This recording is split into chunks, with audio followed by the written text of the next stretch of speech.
So I went for a walk and encountered the same person. How did I come to the conclusion that this man was insane?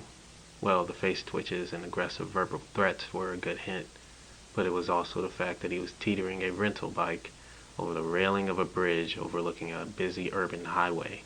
It immediately occurred to me that this could lead to a fatal accident, but I couldn't get past the confusing reality of the whole situation. "Hey, don't do that," I say. "What? Who is you?" he retorts. Damn, who am I? Clearly not a hero in this instance, as I helplessly watched the 10-speed drop out of sight into thin air.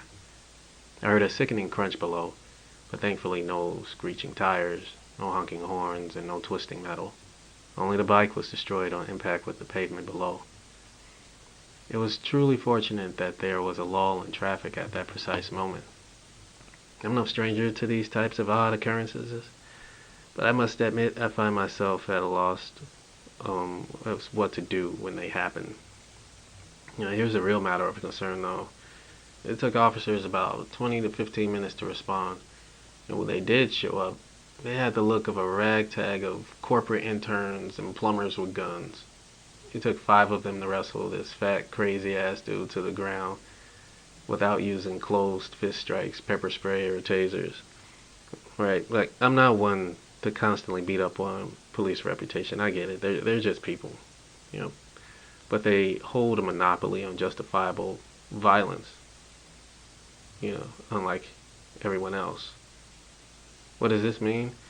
It likely means that if you encounter a crazy out in the wild, and they decide you are the object of their chaos, you got 15 to 20 minutes.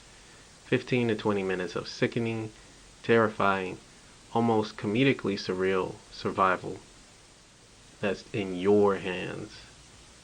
Not to mention, if you defend yourself outside the realm of what is considered lawful, you find yourself locked in a cage with a menagerie of more loonies. Hell, maybe even the same guy. It's a terrible moral conflict. Should you risk your freedom for the potential to save someone? Will you remember to do so in that rare moment? What if you die? In this particular incident, the decision was made for me. There was simply no time to respond before he acted on his chaos. Luckily, the 10 other bikes on the bridge were locked up tight.